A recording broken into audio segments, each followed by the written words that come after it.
darling! Welcome back. Today we're checking out some Reggie. He's playing some Barony. I've seen some different videos about this game. I know kind of the fringes about it. It looks like a lot of fun. I think it's a little bit out of my league though, but it's a lot of chaos. I really think it's gonna suit Reggie quite a bit.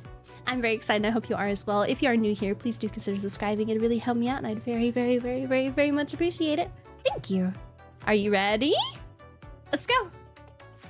Barony, a game. I played it. A lifestyle. Ew. An amazing way to raise your blood pressure. At Oh my first God. glance, Barony appears to be a highly detailed boulder death simulator masquerading as an RPG dungeon crawler. But in reality, it's a game about becoming God. Because regardless of whatever class you pick, Vampire. Eugenicist. you are now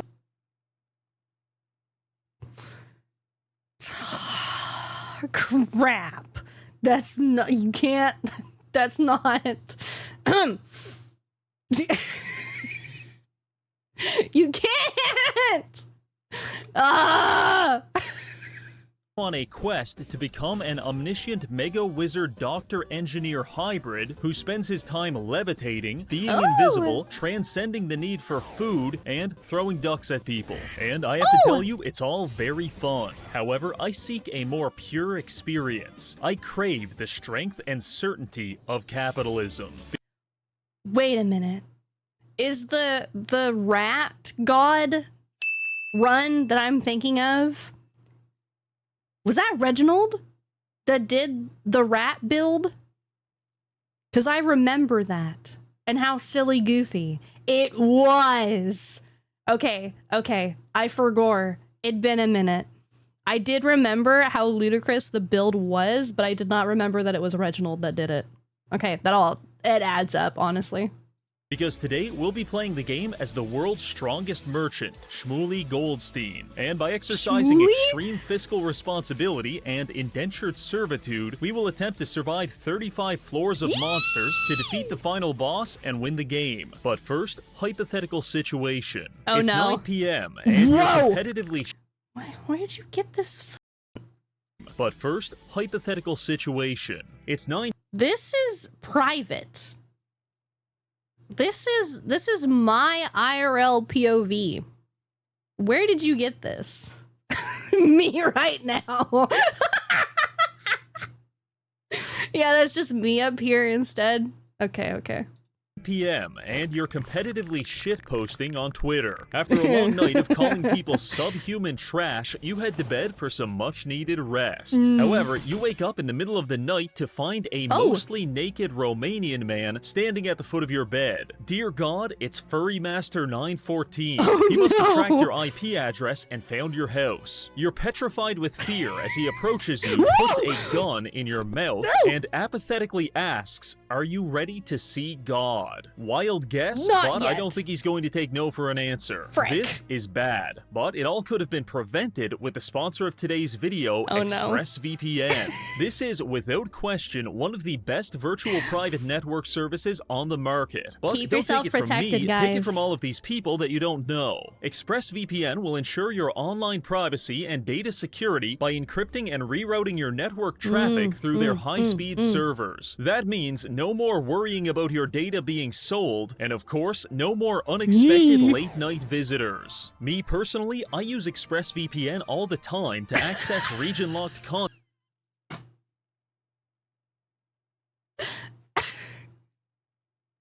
Guys, you know how long it's been I use ExpressVPN all the time since I've watched a Barbie movie? Oh my gosh. Oh, and I bet old Barbie like graphics. Oh, the quality of that animation, man, we need to go back. It was better back then. to access region-locked content by changing my IP address. In fact, I do it so much that I'm having an identity crisis. Am I Reggie Games, the Canadian YouTuber? Or am I Hong Kong Fooey, a Nigerian man binge-watching Breaking Bad? I don't know, and neither will they. Find out how you can get up to 4 extra months of ExpressVPN by clicking the link in the description, scanning the QR code, or going to expressvpn.com/Reggie. With plans starting at $3.49 a month and a 30-day money-back guarantee, you've got nothing to lose. Thank you, ExpressVPN, and now back to the video.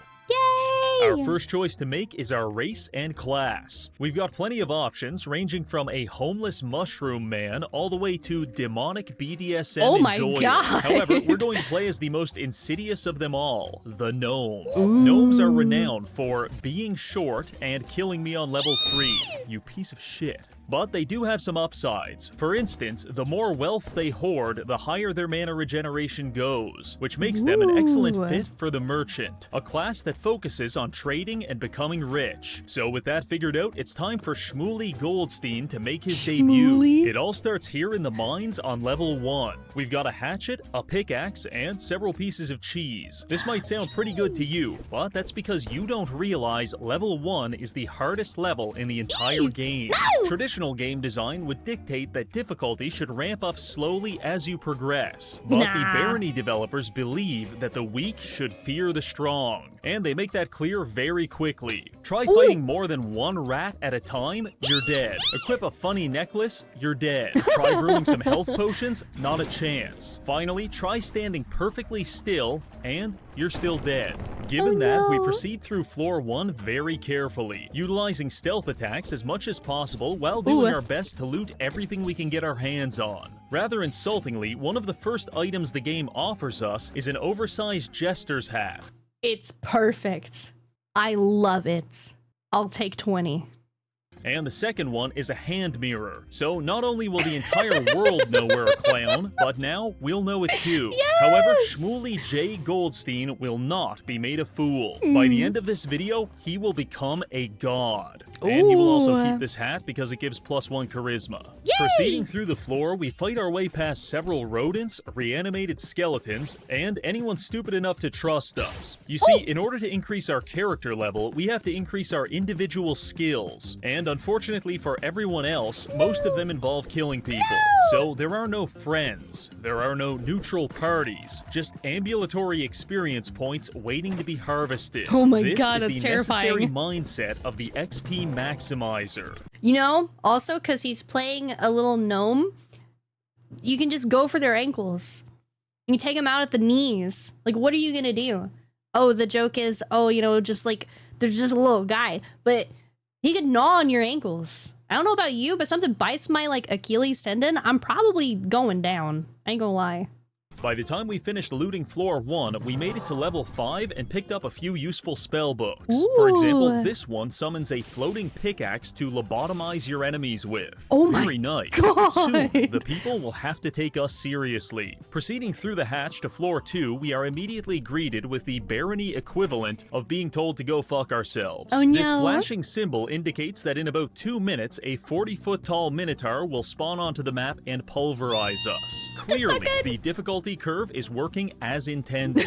So, wasting no time, we begin darting around the map in a desperate attempt to grab some loot and locate the exit before it's too late. Eventually, we come across this locked stone tower, which is exactly what we want. This is the entrance to a secret level, and by pulling these 2 levers, we open up the gate and make our escape just before the Minotaur has a chance to perform a hate crime on us. We have now entered the most infamous level in the entire game, the Gnomish Mines. This is a massive labyrinthian map populated by treasure, highly dangerous trolls, and dozens of gnomes. This might sound like a safe place for us since we are also gnomes, but let me tell you something. In this world, there is nothing gnomes hate more than other gnomes. So we begin exploring the mines very carefully, making sure to use hit-and-run tactics to slowly whittle down our enemies. Technically, we could leave at any time. The exit is right there, but we've got 3 things we need to do before that. First objective, kill some locals and use their pickaxes to mine as many resources as possible. This place is absolutely stuffed with gold,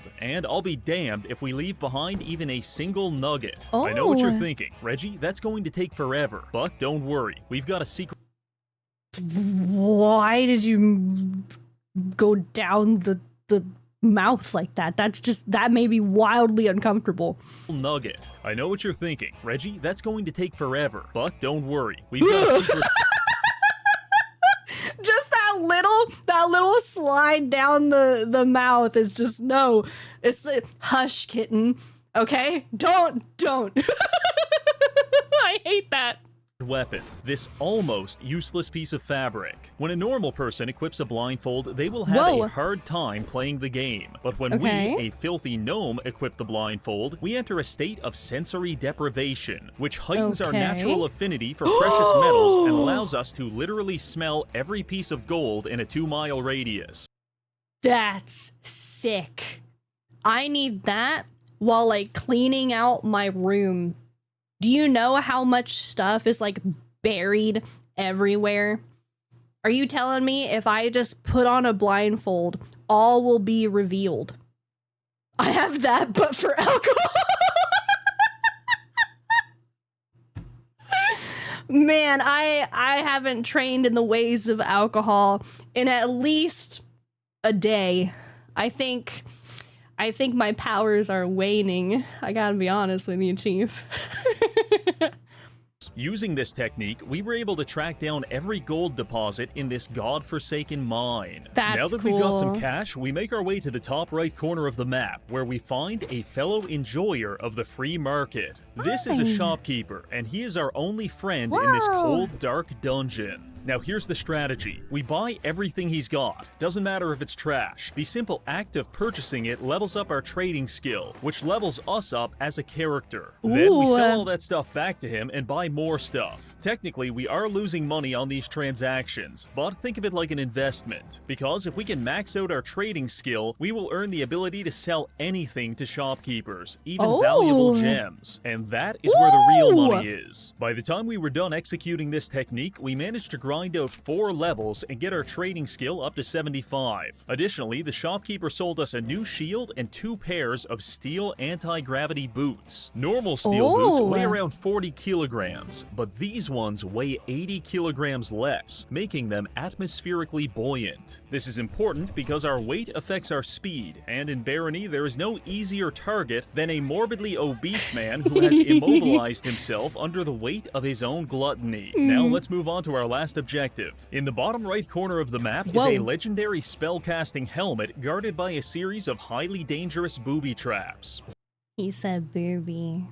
Wow, guys, very impressive trap room you've got here. Be a real shame if I had 7 pickaxes in my inventory. With the traps disarmed, we are now free to grab the Sphinx's cask. Sporting +8 intellect and +3 armor, this helmet is basically our best in slot for the rest of the game. Now all that's left for us to do is finish exploring the map and get out of here. Earlier, I said, like, whoa, because I saw a blinking red dot on the map. Is that a problem? Because I feel like that's might be a problem.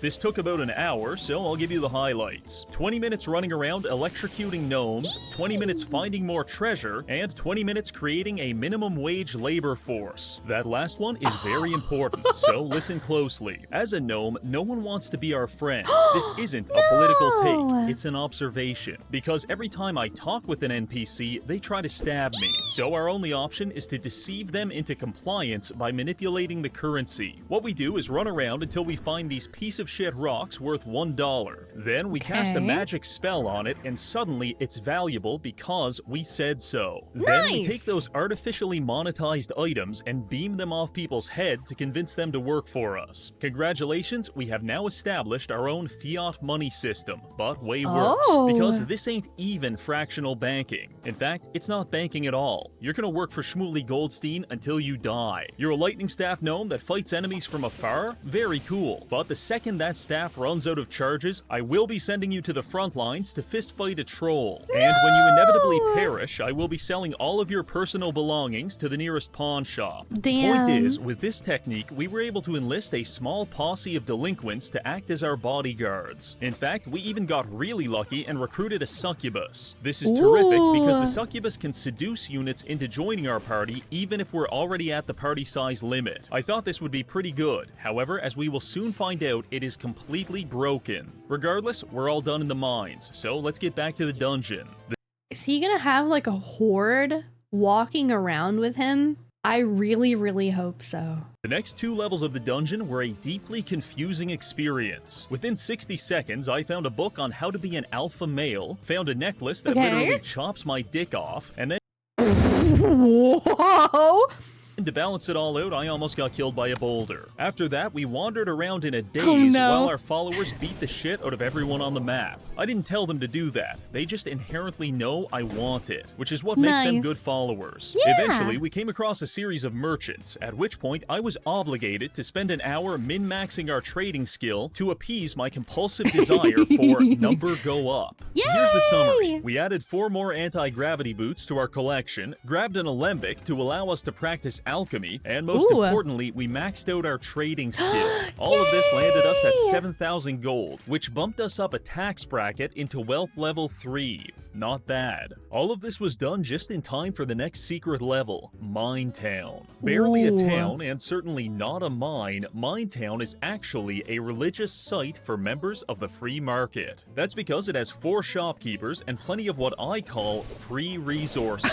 If you're playing one of those non-capitalist slop classes, you probably won't care about this level, but for us, this is huge. But Reggie, Okay. how can I maximize my Mine Town experience? Well, I'll tell you. First things first, buy a tinkering kit. This allows us to deconstruct pretty much anything and use the scraps to craft quirky items like landmines and bear traps. Then we start luring innocent people into secluded parts of the map and killing them. We sell half their stuff to the merchants and use tinkering to turn the other half into glass bottles. With these, we can now destroy the plumbing system by draining every last drop of water into our bottles, which we then use to level up our alchemy skill. After about 20 minutes of this, all civilians should be dead, and the entire town will be experiencing a catastrophic drought. That's a good start, but we can go even further. We use an obscure magic spell to level up our mysticism by breaking every piece of furniture on the map. No chairs, no beds, only experience points. Then we use our tinkering kit to systematically deconstruct all of the torches. Now that the town has been plunged into darkness, we can turn the torches into bear traps and place them randomly in the street for good measure. This is what it means to become ungovernable.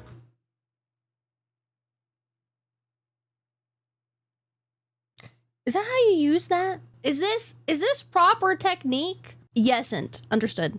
Now that we have honored Mine Town by extracting every single experience point from it, we can move on. This brings us to a Damn. transitory level. These are basically free treasure levels that we get when moving from one biome to another. However, do not mistake that for meaning that they're safe. I have personally witnessed grown men cleaved in half by cleverly placed mimics on more than Ooh. one occasion. But that's okay, because we didn't need that guy, and what we're really here for is something much worse. By mining through this skull-shaped wall, we can reveal a secret portal to the underworld. Going here is not something I recommend to 99% of players. Oh my God. Because the baseline requirement for even surviving is being able to fly. Luckily, not long ago, we picked up some boots of levitation from a merchant. Therefore, Yay! problem solved.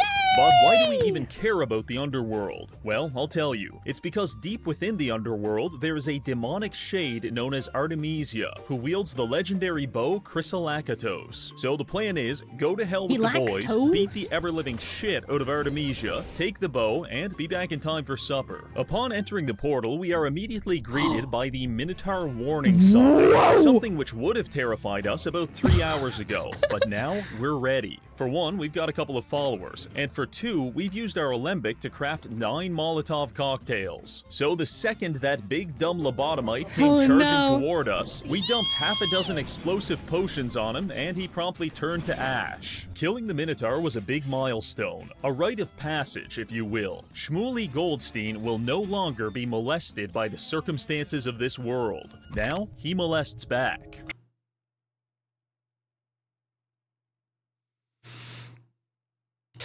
I don't know if I can celebrate that. That doesn't seem. Surely there's another way. Maybe we just call it even. You know, maybe we just go our separate ways. With that taken care of, we finally encounter Artemisia. She hits very hard, but with the help of our followers, we're able to beat her mercilessly until she gives up and drops the bow. Yay! When picking up new gear, you have to first identify it, and the amount of time it takes to identify something depends on how good it is. Oh. G string of hepatitis, 5 seconds. Ring of might, maybe 30 seconds. But legendary bow Chrysolacatos, 7 goddamn minutes. However, it was worth the wait, because this bow does 6 damage, never degrades, has a chance to enchant our arrows, and after repairing it, we even got the damage bumped up to 11. So a lot of people are going to start dying.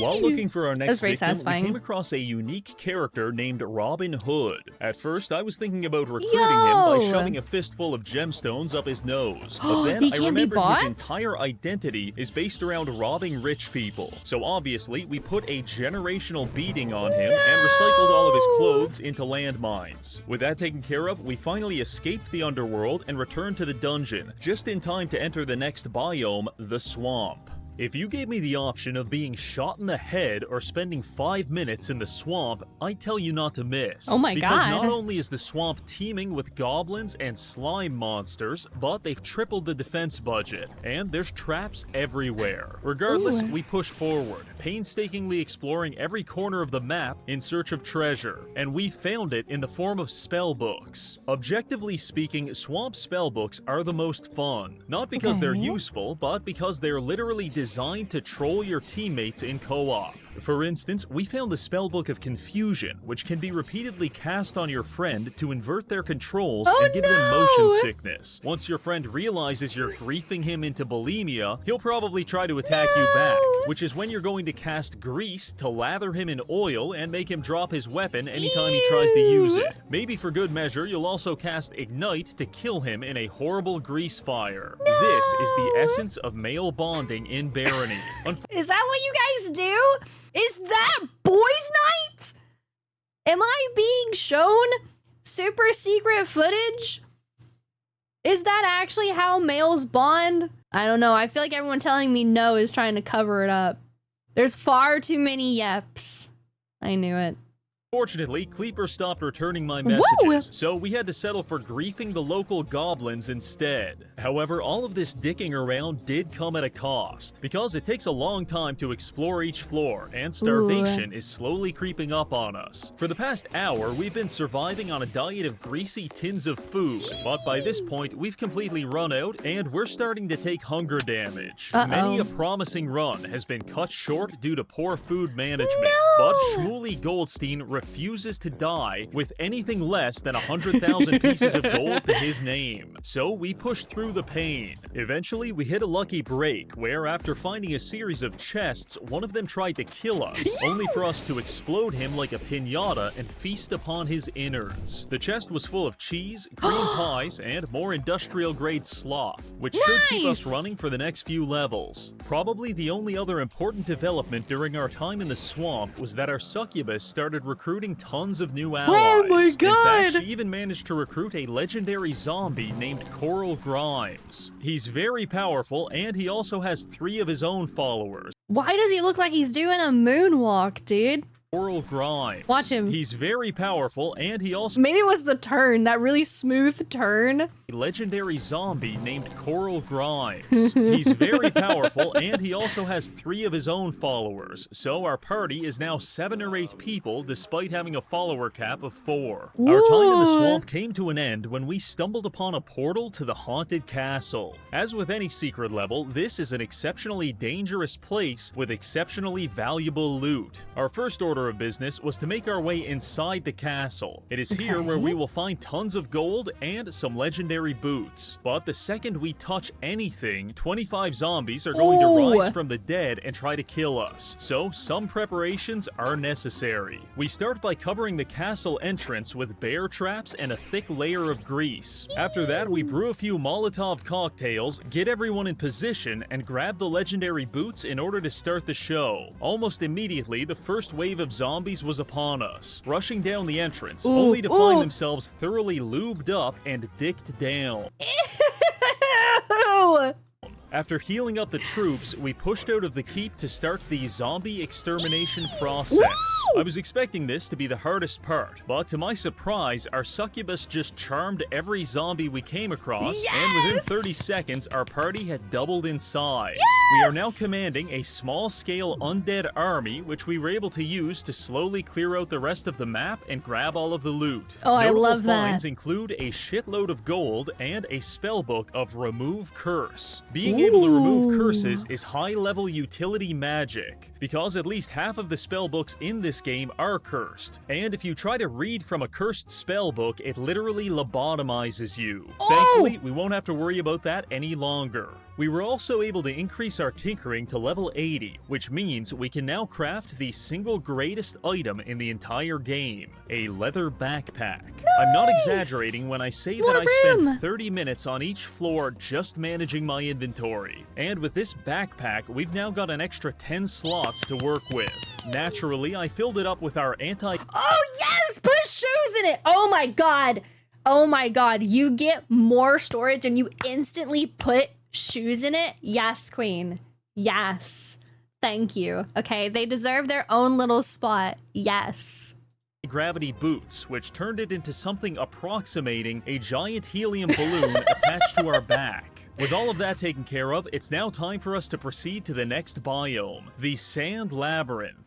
This area is known for its absolutely massive labyrinthian maps filled with bug people. Fortunately, we've maxed out our leadership stat, and the game tells us we should now be able to recruit them. Excited by this prospect, I walked straight up to one, attempted to shake his hand, and instead got stabbed in the face. So I guess that was just a fucking lie. Welcome to the Sand Labyrinth. The majority of our time here was spent doing this.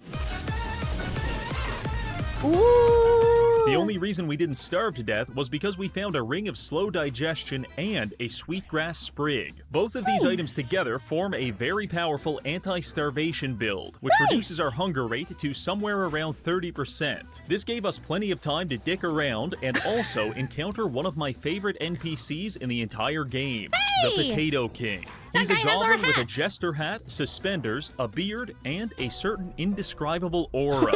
So naturally, I equipped my nicest gem, ran straight up to him, and threw it at his face in an attempt to recruit him. Unfortunately, we must be at our follower limit, because it didn't work and a giant fight broke out, at which point I was forced to execute him with blood magic. Killing the Potato King felt like strangling my own father to death in the pouring rain. It was emotionally devastating. But rather than confronting those feelings like a man, or God forbid, going to therapy about it, fuck you. I just forced one of my other followers to equip his clothes, thereby turning him into a replacement Potato King. And just like that, it's almost as if it never happened.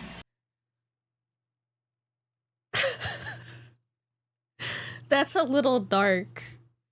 I'm gonna be honest with you. That's a little sad. Maybe you do need therapy.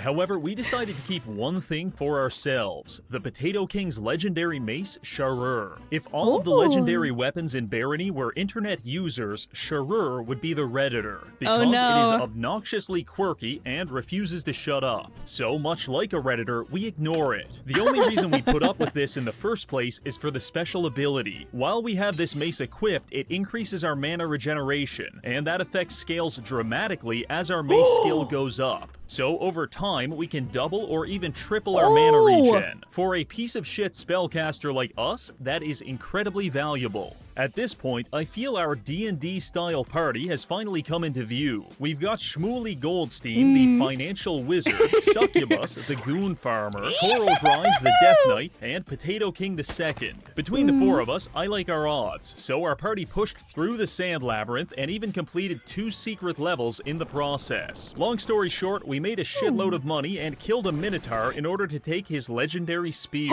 With the Sand Labyrinth complete, we can now proceed to the ruins. If we can make it through this biome, we'll finally reach the first boss, Baron Herks. Now, in terms of trap density, the ruins is on par with central Poland. Because these fuckers are everywhere. Fortunately, we have amassed an impressive collection of spells, and we've got one specifically for disarming traps. So it doesn't matter if you've spent all day carefully placing turrets and floor spikes. Shmooly Goldstein is going to spawn onto the map, pop a speed buff, and fly around systematically disassembling all of your shitty little traps until you're all alone. And God help you when you're all alone. With the traps out of the way, our followers are free to engage the dozens of gnomish gangs that inhabit the map. Most Barony fights occur on the scale of 1v1 or maybe 2v2 combat, but these brawls were easily 30-person bloodbaths. Look at all of the... These are on his side? Is that what this means? Look at this list! Oh my gosh. Most of the locals did not survive, but some were smart enough to bend the knee and join our party. Thanks to this, our party size easily increased to around 25 people. We were recruiting everyone, even inanimate objects. Nothing was safe from the Goldstein Industrial Complex. In terms of looting, we were able to secure a few very nice spell books, such as Psychic Spear, which does a massive damage, and also the Spell of Preservation, which prevents our gear from degrading as long as we've got enough mana. This is huge because some incredibly powerful items, such as Amulets of Magic Reflection, are balanced only by the fact that they can degrade. But now we can just ignore that and become immune to all magic indefinitely. I'm not going to lie, this build is getting absolutely filthy. Building off of that, we were able to find a merchant and push our gold reserves past 20k, which puts us at level 4 wealth with a massive 40% buff to mana regen. That's crazy. There's so many layers to this game, and I've getting information through Reggie videos. It's like there's kind of little bits here and there that's actually like, I don't know, lore or like game true, like that I'm able to pick up on, because there's just so much ludicrous bullshit. In like the best way possible. I mean that affectionately. So like there's wealth, and if you're wealthy, it's helpful. I don't know why that boggles my brain in like a dungeon crawler, but it's just very interesting. I like it a lot. And every time I learn just like the tiniest bit of actual game mechanic, it's just very nice. It's not boring. It's not flat. There's actually a lot within this game, and a lot that I don't know about because my brain's small and there's a lot happening on the screen. In terms of spellcasting, we are rapidly approaching a god-level sorcerer. There's just one more place we need to visit to solidify our status: the Mystic Library. Proceeding through a secret portal, we arrive there. The magical archive containing some of the strongest spells in the game, and also several people we can murder for the crime of existing. A wise man once said, you should have a plan to kill everyone you meet. And that's fair, but personally, I prefer an improvisational jazz mindset when it comes to these things.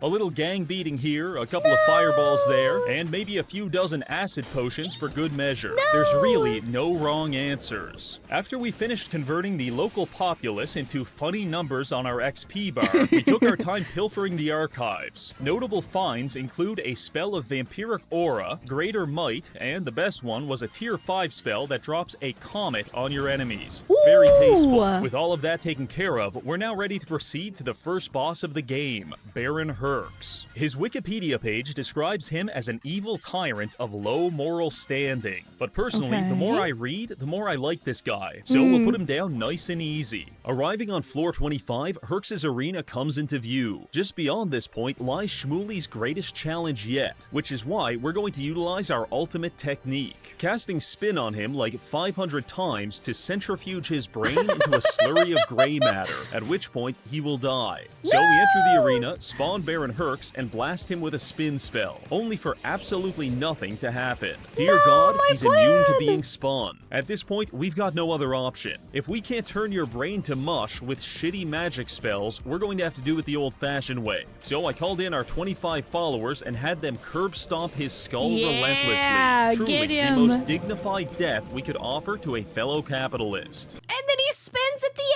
end! What?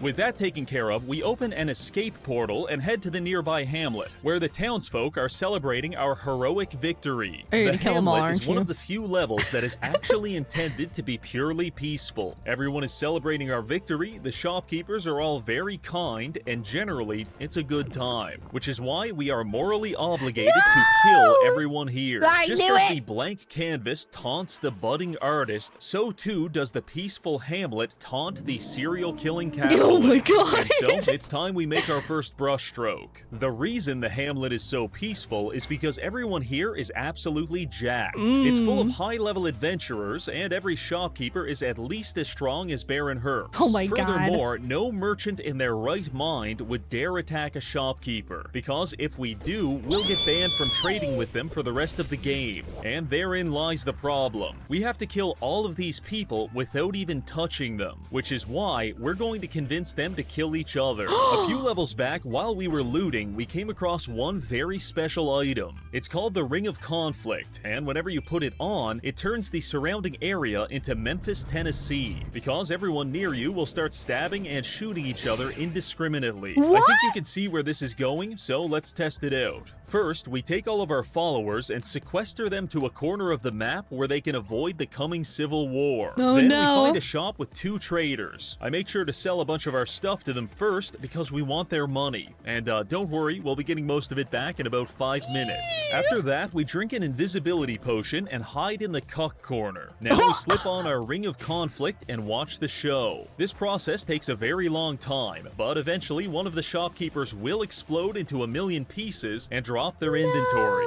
Once that happens, we take off the ring, grab all of the loot, sell it to the other shopkeeper, and move on to our next target. The hard part about this method is that much like political streamers, the shopkeepers have to make eye contact to know that they want to kill each other.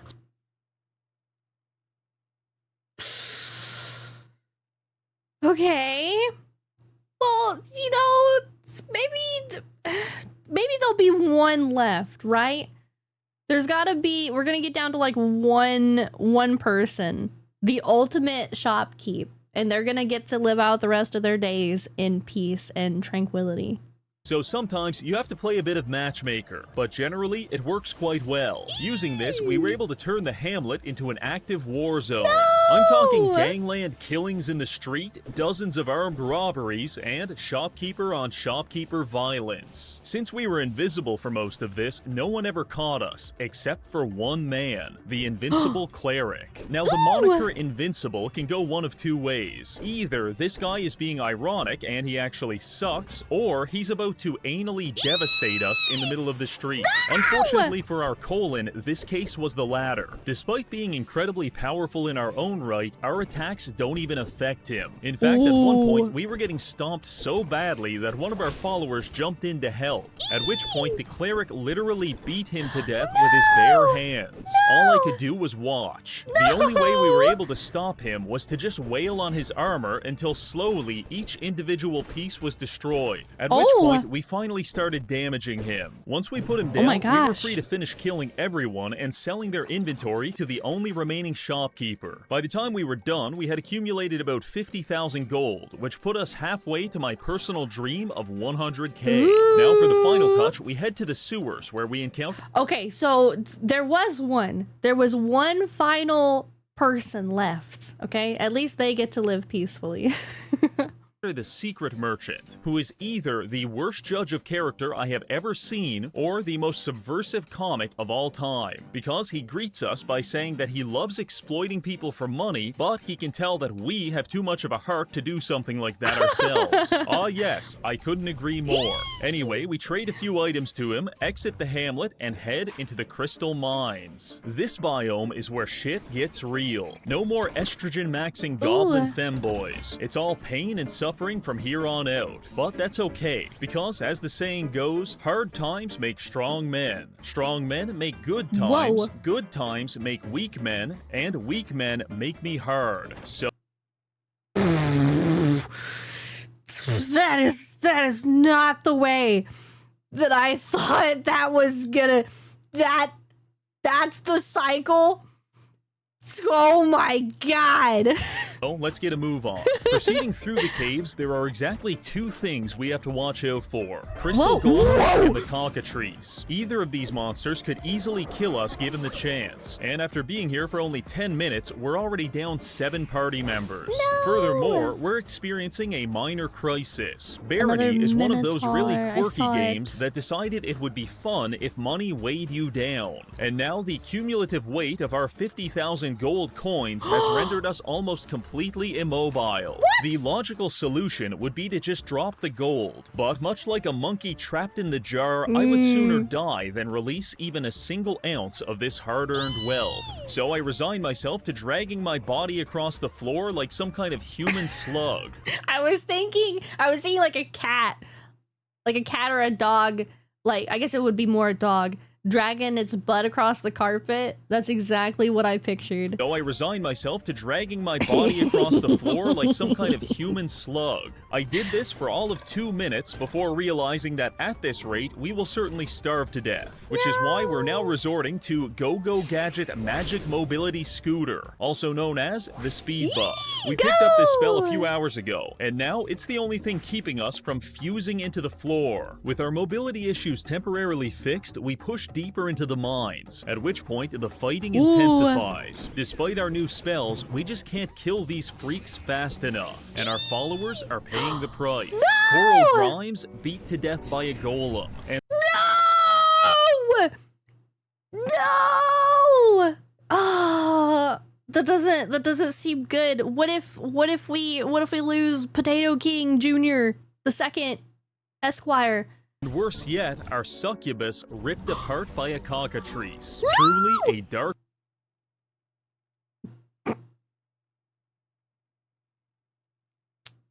Your succubus got ripped apart by a cockatrice.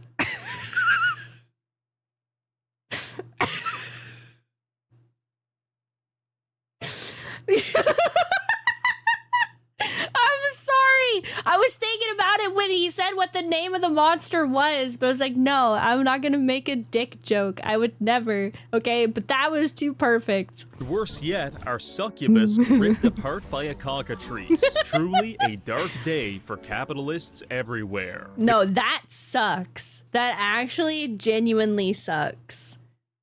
He's probably, well, no, there's another succubus, but it's a blue succubus? Is that a male succubus? Are they able to turn people into their side? They're leaving us one by one, abandoning Shmooly in his hour of need. But you know what never left us? The gold. The gold doesn't betray us by getting torn to pieces in a dimly lit mine shaft. The gold loves us, and we love the gold. I worship the gold. I talk to the gold. And of course, I make love to the gold. In exchange,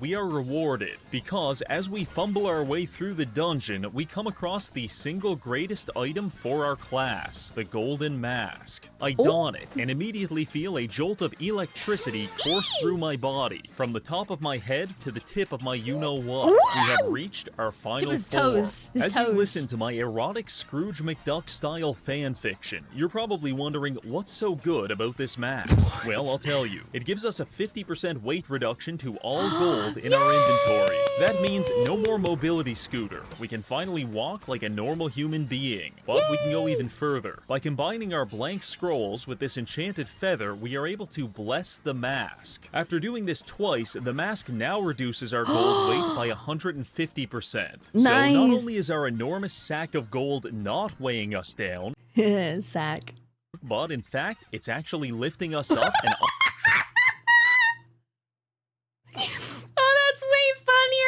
If you're just levitating by your sack. Offsetting the weight of everything else in our inventory. So the more gold we hoard, the less we weigh, and the faster we become. Woo! This is merchant apotheosis. Get a bigger sack. You know, normally I feel like you would go to the doctor if your sack got bigger, but in this case, it's really good. You really want that in your life. We're getting a little too cocky. The game decided to humble us by having me fight an incubus. We almost died here because these little bastards use confusion spells that invert all of your controls. Left becomes right, up is down, basically go fuck yourself. It's quite disorienting. But after surviving that, we picked up the pace, speedrunning the next few floors and acquiring a couple more spells such as Portal of Teleportation and Void Chest. Teleportation is self-explanatory. You've got an intricately booby-trapped treasure room protected by several locked doors. I think I'll just phase through the wall, grab all the stuff, take a shit in the middle of the room, and leave. You're actually just playing Portal. That's cool. As fun as that is, Void Chest is even better, because it allows us to convert any treasure chest into cloud storage, which we can use to hold our most valuable items until we need to sell them. You are now living in a world where the global currency is produced, issued, and stored by a single magical gnome who is openly a violent and sadistic serial killer with near godlike superpowers. Every member of the World Economic Forum is currently having a painful erection at the very thought of this new world order. The only thing left for us to do here is to visit the cockatrice's lair. Not because I want to go there. In fact, it's absolutely fucking dreadful. But it has a lot of money, so skipping it was never an option. The tricky thing about this level is that it has a high density of enemies. This is easily solved by equipping our ring of domestic abuse and then listening through the walls as our enemies beat each other to death. After that, I toss on a speed buff, rush into the room, and use a paralysis spell to incapacitate the survivors while we beat them to death with a mallet. Using this high-level problem-solving technique, we were able to clear out the entire dungeon and secure some highly valuable loot, namely this legendary chest piece and a tier 5 magic spell known as Waves of Blood. This is by far the strongest offensive spell we have access to, and while it does cost us 20% of our health, it costs our enemies 100% of theirs. So I approve. Moving into the final room, we just have to survive a solo battle against the cockatrice himself. We entered the room with an invisibility ring on, so the cockatrice can't see us. However, it can definitely see the guy right next to us. I'm not going to lie, this battle was not the stuff of legends. In fact, it was actually kind of embarrassing. But eventually, we found success running around like a dickhead and spamming Psychic Spear until we won. With that finished, we can finally head to the last biome of the game, the Citadel. In terms of level design, the Citadel is a sprawling monument to the very concept of an identity crisis. There are hidden rooms with nothing in them, sometimes there's no floor, sometimes there's goats, oh look, we're doing steampunk now, and finally we have vampires. It's all a bit overwhelming, but all things considered, we're coping with it pretty well. During our time in the Citadel, the trend of watching all of our friends die continued relentlessly. At this point, all we've got left is this blue Power Ranger and a couple of gay guys. While I do miss the succubus, I cannot deny that this is objectively a better...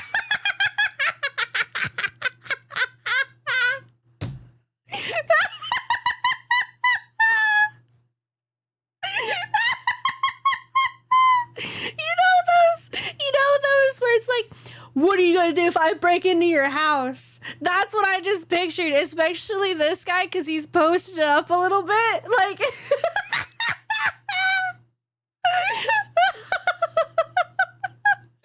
okay, I like this. I like this a lot. I like the lineup. Better fit for the channel. Also, it's probably worth pointing out, but by this point, Shmuley Goldstein has become an absolute cannonball of a man. This is as thick and juicy as you can get before getting sued by Games Workshop, and I love it. Proceeding floor by floor, we acquired a few solid pieces of loot while also realizing the full power of Waves of Blood. At first, I was skeptical about this spell because it costs a ton of health to cast, but when you wipe out an entire hallway full of people with it, you can no longer deny that this is the universal answer to all of your problems. Oh, that reminds me. Oh no. What was that anime that you could use like your blood for stuff? Dead Man's Wonderland? Does anyone here know that anime? Kind of reminds me of that. I haven't seen it in a very long time, so my memory's like really fuzzy on it. But I remember, is it the main guy who's able to like do that with his blood or something? I think that's what I'm remembering, unless I'm completely wrong. Bleach? I don't remember it in Bleach, but I haven't seen all of it. All the fighters use blood to fight. Yeah, I thought so. Okay, so I am right. Because it will either kill the problems or it'll kill you. Speaking of which, we also developed... Oh my god! Because it will either kill the problems or it'll kill you. Look at the amount of loot that he had! Oh, I would need a minute.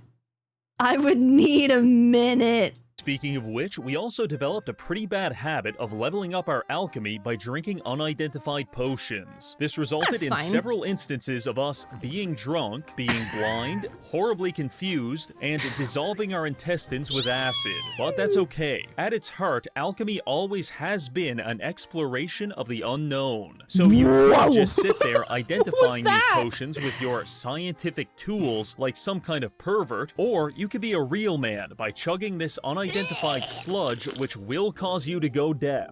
The choice is yours. Other than that, we killed a few minotaurs, stepped on a series of clearly visible bear traps, fought a shadow version of ourselves and won, and then liquidated the contents of our safety deposit box to expand our wealth into the six-figure territory. Yay! Truly, there is nothing left for us but to defeat the final boss. And so we proceed to the final level. Here is where we will find the deplorable sorcerers Orpheus and Eurydice. They're not deplorable because they're evil. They're deplorable because they're not evil enough. So obviously we have to kill them. But first, we need to establish the stack. In the bodybuilding community, the stack refers to the combined list of drugs which you can abuse before you turn yellow and die. What? In Barony, it refers to the cumulative list of buffs which we can put on ourselves to ascend into a low-level superhuman.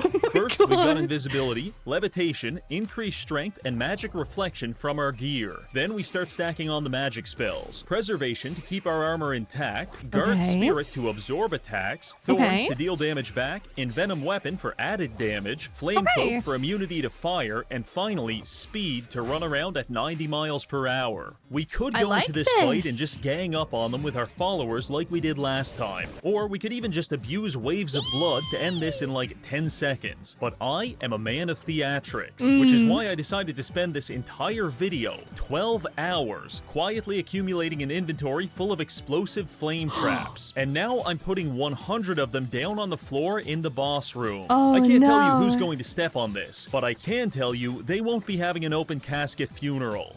I really hope that doesn't crash your game.